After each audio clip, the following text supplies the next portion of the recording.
Je vous salue dans le nom précieux de notre Seigneur Jésus-Christ qui nous a accordé la grâce de nous réveiller ce matin, ce jeudi 3 mars 2022.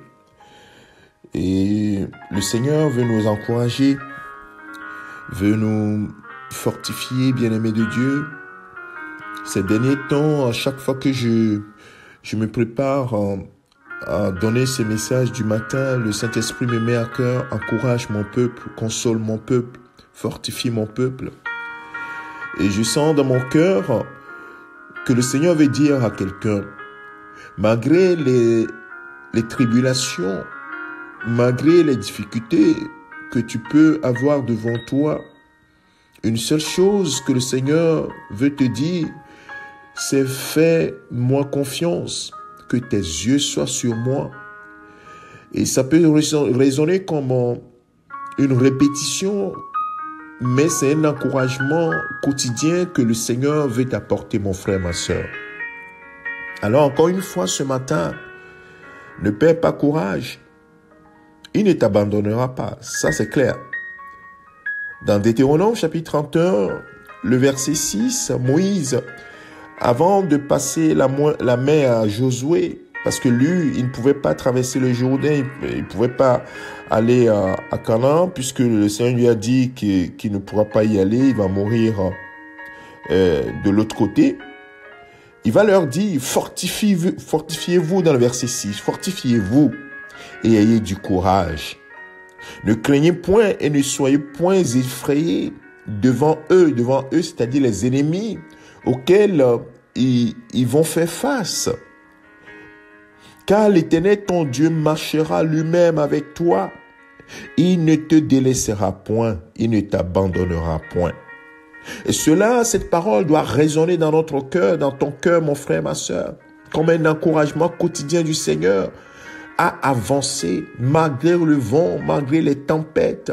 Il ne te délaissera pas, il ne t'abandonnera pas. Prends courage, mon frère, prends courage, ma sœur. Cela fait partie des encouragements que le Seigneur a pu donner à ses disciples. Vous aurez de la tribulation dans ce monde, mais gardez courage.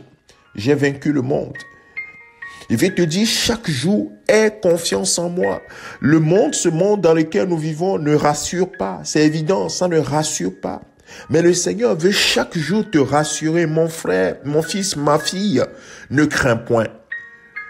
Aie courage. Avance. Fais-moi confiance. Et c'est ce qu'il veut te dire encore ce matin. Est-ce que cette parole résonne dans ton cœur, mon frère? Ou bien tu laisses ton inquiétude prendre le contrôle? Mais dis que l'inquiétude disparaisse et que le courage vienne. Même Jésus-Christ, dans le jardin de Gethsémane, quand il priait, l'inquiétude avait rempli son âme. La Bible dit que son Père envoie un ange pour le fortifier. Et ce matin, ce n'est pas un ange qui vient, mais le Seigneur, par ces paroles que tu écoutes, vient t'encourager, te dit: mon fils, ma fille, tu iras jusqu'au bout et tu réussiras. Tu réussiras assurément. Alors, prends courage. Prends courage. Dans le psaume 31, je finirai par là, le verset 25, le dernier verset du psaume 31, il dit: fortifiez-vous et que votre cœur s'affermisse, vous tous qui espérez en l'Éternel. Fortifie-toi et que ton cœur s'affermisse, toi qui espères en l'Éternel. Que le Seigneur te bénisse, que sa force te soit communiquée ce matin, et avance, quelle que soit la tempête. Sache que tu réussiras. Tu réussiras. David dira: avec Dieu nous ferons des exploits. Il écrasera nos ennemis. Les ennemis, ce n'est pas un problème pour le Seigneur. Jésus les a déjà vaincus, il les a dépouillés à la croix. C'est à toi qu'il s'adresse. Il ne s'adresse pas à l'ennemi, parce que l'ennemi est déjà vaincu.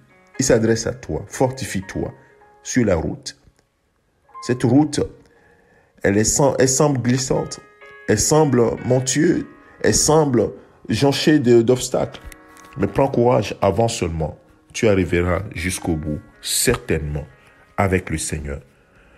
Que sa grâce continue de couler sur toi et sois rempli de la paix du Seigneur, cette paix qui surpasse toute intelligence, et que tes yeux soient toujours portés sur Jésus-Christ, ton Seigneur et ton Sauveur.